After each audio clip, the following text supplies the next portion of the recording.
How pleased were you with Starkel's performance for you tonight? Well, with the way they played defense, we came into the game knowing that they were going to load the box. They were going to give us some odd looks, some different pressures from each side, 4 or 5 guys on one side. It's just a different spacing. So, the thought process was to be able to throw the ball early and make plays, and hopefully they would change. And then, but they didn't change. So we had to keep doing what we were doing. And I thought that not only did Nick execute well, but I thought our perimeter guys played well. The first play of the game was RPO, and he threw it, went a great throw. Kind of aimed it instead of cutting it loose. But I thought Jamon made a really good play on that first glance. So, that got us going, and then he scored on the next play and a good throw. So, it works hand in hand. Nick played well, but I thought our perimeter guys played well, particularly in the first half, until we got some of the young guys in there. Down front, Gabe, and then Travis right next to him. Yeah, Coach, how did it feel to send the seniors off the right way with a win at home? Yeah, we talked all week about, on Monday had those guys stand up and had everybody look at them. And, it was important that they left Kyle Field with a good taste in their mouth. And they did. And because every guy in that room is going to have that night. And it's really an emotional night. As you said there as a coach, and there's different stories. We got transfer guys. We got walk-on guys. We got walk-ons that have scholarships. We got walk-ons that's just out there. Like Darley got in tonight and got a tackle. We played, I think we tried to get them all in at some point tonight. And but, the stories are different. I told Armani before, I said, don't say anything. It's probably the first time I've ever done that in 10 years. I said, don't say a word because I ain't going to cry in front of 100,000 people. and he said that, it was a pretty good, it was just different, because he's been through a lot in the recruiting process and the injury last year and come back, not come back. And so the way he has played this year, he's moved himself up in the NFL draft, but he's also motivated this team. And he's motivated and been a quarterback on a defense in the back end with a bunch of young guys who now understand what it's like to play football at a high level in the toughest league in the country. And, he's set an example with the loss of Donovan, him sitting there in the locker room in Pasadena crying with Donovan Wilson to start the year is, a lot of this people don't see. But the example that he has set for Derek Tucker and Keldrick Carper and on and on and on, Renfro, Miles. I mean, all these secondary guys is there's one part of coaching, but there's another part of being in a room with a guy and a guy who has been through adversity, a guy who plays at a high level no matter what, and has experienced, as I said, some adversity in his career. And, it's as a coach, you see a guy grow from high school. And seems like a long time ago when the first ever SEC network game was on, and I was worried about a true freshman in the middle of the field. He played really well against South Carolina. And so, you see all that. So he's been through that, and he can talk in first person to these guys about it, and he's had a hell of a career here. Staying down front, Travis. Coach, you picked up your 50th win tonight here in the program. Saw your family was down on the field, saw them off and everything after the game. What was your thoughts and emotions after this game, and what has coaching here in Kyle Field kind of meant to you? Well, I mean, it's I didn't even think about numbers or anything like that. Actually, my oldest daughter was in from New York, so they were down on the field, and so she didn't get back here much anymore. And so I'm just happy to see them at the end of the game. It's more about it was more about senior night and what it meant to those guys to stand there before they go out on their own and their families and how emotional it is for, because the backstories nobody ever knows. Most people know, and you guys, we try to get those guys to you during their careers here. So some of those backstories come out, but not all of it comes out. And you go through in 4 or 5 years, you go through everything doesn't always go right, and the growth with those people, young people and their families, everybody's in this together. So really, it was a reflection on those seniors and what they've meant to this program. Guys that whether they were here, like we got one guy who's been here 8 months, transferred from Oklahoma and Daimler, and played a lot tonight. As an insurance O-lineman, as a grad transfer, and then you've got guys that have been here forever and have paid their own way for 5 years, and we're looking for that opportunity to get on the field tonight, and they got it. So, it was more a reflection of that than anything else. Stay on the right, Olin, and then Sam, and then we'll go Olin. Go ahead. Kevin, Christian Kirk sat up here just a few minutes ago and said that there wasn't another coach he'd rather play for in the country than you. Given who that comes from, what does that mean to you? Well, I hope that'd be the case since he came here and we recruited him. He had choices coming out of high school. I don't know if you remember that. He could have gone wherever he wanted. No, it's where we are. These guys. I said last week, and I think people misinterpreted what I said. Maybe, but this is a great group of people to be around, and the older guys, which. You say that about him, he's a junior, but the older guys immediately embraced these young guys, knowing that they were very, very talented and weren't intimidated. I think, sometimes that happens, it's like, hey, look, this guy might take my job. But I think the understanding that, hey, look, we're going to take some reps off you because we're going to play these guys, you got to help them. So I think this team is about as close a football team as I've ever been around. As people, on and off the field.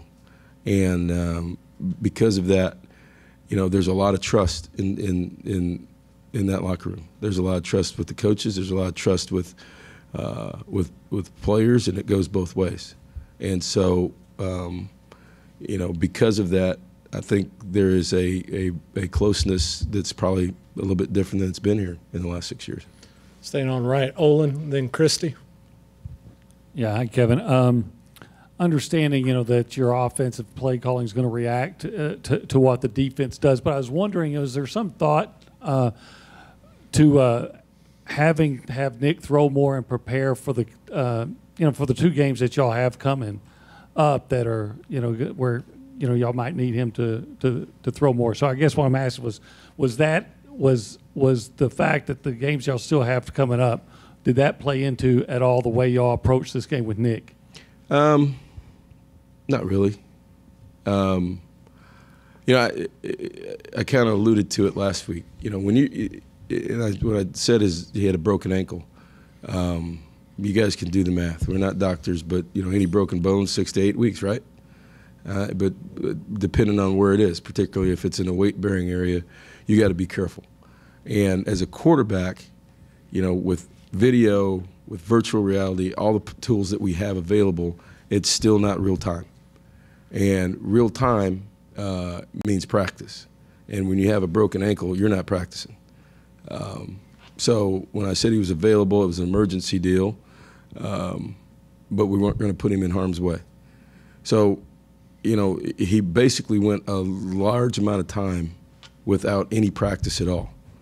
And as he got back to practice, and the first time he got on the field, he was rusty. I mean, I know everybody said, "Well, what's going to happen? Is he going to play the next week?" Well, he also threw a pick six and hit another guy in the chest on the other team inside the 10, which kind of was glossed over by the touchdown pass. He knew it, and physically, we had to give him time to get ready, and then. you know, I explained the thought process a couple weeks ago about Kellen. Kellen had played not very well that week, and because we had won games and played well in some other games and had gotten better, you know, one game is not a resume. But Nick was continued to get healthy, and he needed to practice. And I think what you've seen is as he has practiced, he's starting to knock the rust off a little bit and feeling more comfortable with changing protections and seeing things in real time. You know, he's thrown a couple touchdowns now in the blitzes, right into the teeth of them, taking some hits. Took some hits tonight that I didn't want to see him take. But all that stuff can't.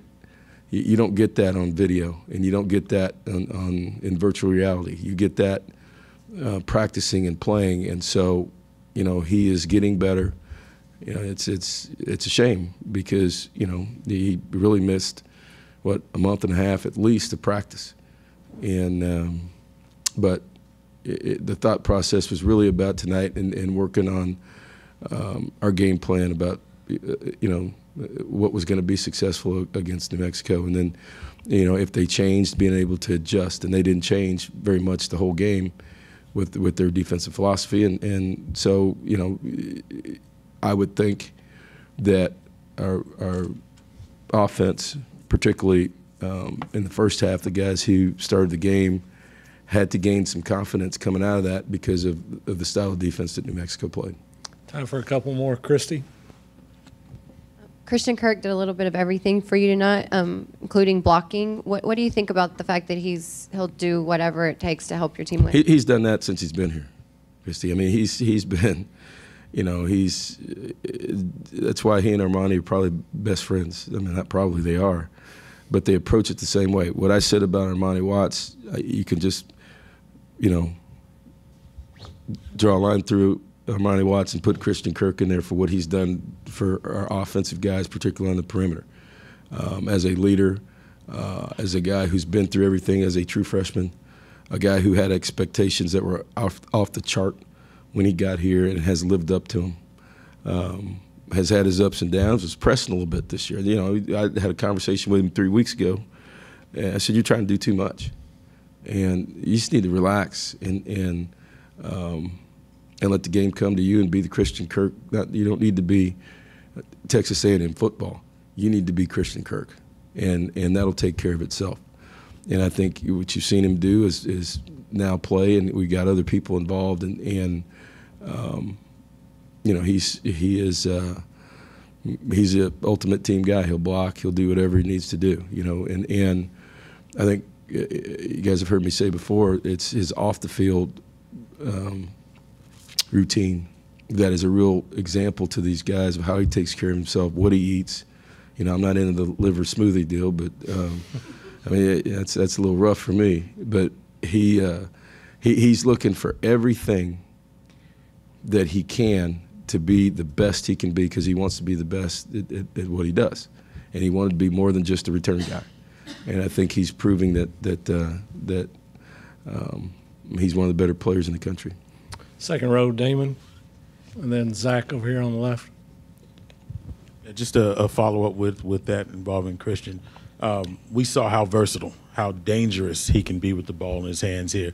Did it seem like once he caught that punt, did you kind of have an idea that he had a chance to take it all? Well, we had schemed, you know, actually I backed everybody off the sideline so we didn't get a sideline penalty on the first punt, because I thought we were going to score on the first one. And because their punter's an excellent punter. But it depends on what that means. You know, we've seen all kinds of different kicks this year because of him. Short, high. This guy, you know, he was going to hit one deep, and he did. I don't know how long that punt was, but it was, you know, you got to cover it. 62. Yeah, and it was, you know, that's what we wanted. And, you know, if he's got space, and Jeff Banks has created schemes for him that, and our guys take pride in it. You know, our guys, you know, those return units have as much fun as Christian gets all the credit, but on Monday they get a whole lot of credit in our meeting room, and it first comes from him. And, you know, when you only got to get – there's been a lot of times out here on this field where he's never been touched for 80 yards. You know, he ran through one tackle tonight. But, you know, schematically, we thought we'd have a chance, you know, just based on how their punter hit it. And as an excellent punter, you know, that gives us space. I think the other guys, when they're trying to do some other stuff, that's why we were able to block the last couple 3 weeks because of what they were doing from a coverage standpoint. So, you know, it's kind of a cat and mouse game, but I think Jeff Banks does an excellent job with that. Front row, Zach, and then we'll finish it up with Gabe down front. Coach, just from a confidence standpoint, how important was it not only to get a win tonight, but in the fashion in which you guys did it? No, I think I said earlier, I think it was important for the style of play, the type of defense that we were going to face, to be able to execute our passing game the way we did. And as I said, you know, Nick played well, but I thought our perimeter guys made plays for him too. And, you know, that's the confidence level that you need. I thought our defense, you know, early in the game when we were getting the looks that we thought we were going to get, you know, in the first half, you know, made us play assignment football. And for the most part, we did that in the first half. And so from a confidence level of, hey, did we go out and execute what we wanted to execute, offensively, defensively, in the first half and special teams wise, you know, and so, yeah, I mean, I think you get some confidence from that. But, you know, obviously, you know, this week's a different week. You know, the competition level steps up. We got to go on the road and play a team that scored, 50 today, right? Yes, sir. So it looks like they've hit their stride back with a new quarterback and some perimeter guys. So, yeah, you get confidence, but, you know, you got to move on. And next week we're back in the SEC play, and we got to step it up a little bit more. down front, Gabe, wrap us up. Kevin, I didn't see Donovan Wilson announced on senior night. Is that just another indication that he's probably going to take his medical versus testing the NFL waters? I guess we'll see. All right. Thanks, Coach. Thanks.